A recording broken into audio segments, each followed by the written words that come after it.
সম্প্রতি যুক্তরাষ্ট্রের president Donald Trump ও ইউক্রেনের প্রেসিডেন্ট ভলোদিমির জেলেনস্কির মধ্যে নজিরবিহীন বাকবিতণ্ডার ঘটনাটি নিয়ে নানা আলোচনা চলছে বিশ্বজুড়ে। ওই ঘটনার পর ইউক্রেনে খনিজ সম্পদ নিয়ে যুক্তরাষ্ট্রের সঙ্গে যে ঐতিহাসিক চুক্তি হওয়ার কথা ছিল সেটিও বাতিল হয়ে যায়। তবে প্রেসিডেন্ট জেলেনস্কি বলেছেন, যুক্তরাষ্ট্রের সঙ্গে বিরল খনিজ সম্পদ নিয়ে চুক্তি স্বাক্ষর করতে প্রস্তুত রয়েছেন তার দেশ।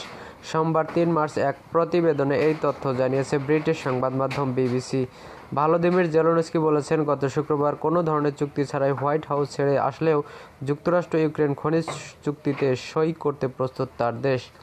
বিবিসিকে দেওয়া সাক্ষাৎকারে তিনি বলেছেন, তিনি এখনও যুক্তরাষ্ট্রের সাথে গঠনমূলক সংলাপ করতে ইচ্ছুক। তার ভাষায়, আমি কেবল চাই ইউক্রেনের অবস্থাটা সোনাজ হোক। তিনি সাংবাদিকদের বলেন, আমরা চাই আমাদের অংশীদাররা মনে রাখুক এই যুদ্ধে আগ্রাসী কারা। তিনি জানিয়েছেন, যুক্তরাষ্ট্র যদি আবারও তাকে ডাকে তাহলে ফের তিনি সেখানে যেতে প্রস্তুত। আবারও ডোনাল্ড ট্রাম্পের সঙ্গে বৈঠক করতে প্রস্তুত, কিন্তু সেই সঙ্গে ট্রাম্পের সঙ্গে বৈঠক করতে আবারও প্রস্তুত রয়েছেন এই কথা জানিয়েছেন বিবিসিকে। কিন্তু সেই সঙ্গে নিজের শর্তও গুনিয়ে রেখেছেন জেলেনস্কি। তিনি জানিয়েছেন, তার কথাও শুনতে হবে, তাকে যুদ্ধবিধ্বস্ত ইউক্রেনের অবস্থাও বিবেচনা করতে হবে। সম্প্রতি খনিজ চুক্তি স্বাক্ষরের উদ্দেশ্যেই হোয়াইট হাউসে গিয়েছিলেন জেলেনস্কি। সেখানে ট্রাম্প ও ভাইস প্রেসিডেন্ট জেডি ভ্যান্সের সঙ্গে বৈঠক হয় তার।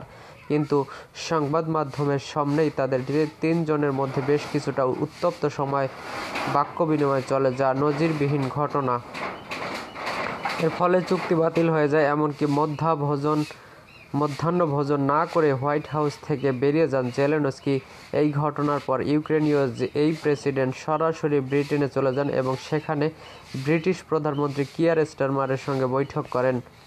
পরে লন্ডনে একটি সম্মেলনে যোগ দেন তিনি। সেখানে থেকে রোববার বিবিসিকে দেওয়া একটি সাক্ষাৎকারে জেলেনস্কি জানান, আমেরিকার সঙ্গে খনিজ চুক্তি স্বাক্ষর করতে এখনও প্রস্তুত তিনি, তবে তার আগে ট্রাম্প প্রশাসনের সঙ্গে তিনি একটি গঠনমূলক আলোচনা চান।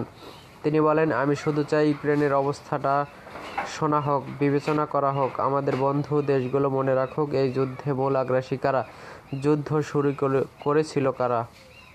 এদিকে সোমবার সকালে সোশ্যাল মিডিয়ায় একটি ভিডিও পোস্ট করেছেন জেলেনস্কি। সেখানে তিনি বলেছেন, আমরা ইউরোপ থেকে পূর্ণ সমর্থন পেয়েছি। একটি বিষয়ে সকলে একমত, সকলে শান্তি চায়। সেই কারণে আমাদের নিরাপত্তা নিশ্চয়তা দরকার। এটাই ইউরোপের অবস্থান। তিনি আরও বলেন, অবশ্যই আমরা আমেরিকাকেও গুরুত্ব দেই। তাদের কাছ থেকে আমরা অনেক সাহায্য পেয়েছি, তার জন্য আমরা কৃতজ্ঞ। ইউক্রেনের প্রতিরোধ পুরোটাই তার বন্ধু দেশগুলোর সাহায্যের উপর নির্ভরশীল। সেই সাহায্য তারা করছে ইউক্রেন এবং নিজেদের নিরাপত্তার স্বার্থে। আমরা শান্তি চাই, বিরামহীন যুদ্ধ চাই না। নিরাপত্তার নিশ্চয়তা এই শান্তির চাবিকাঠি।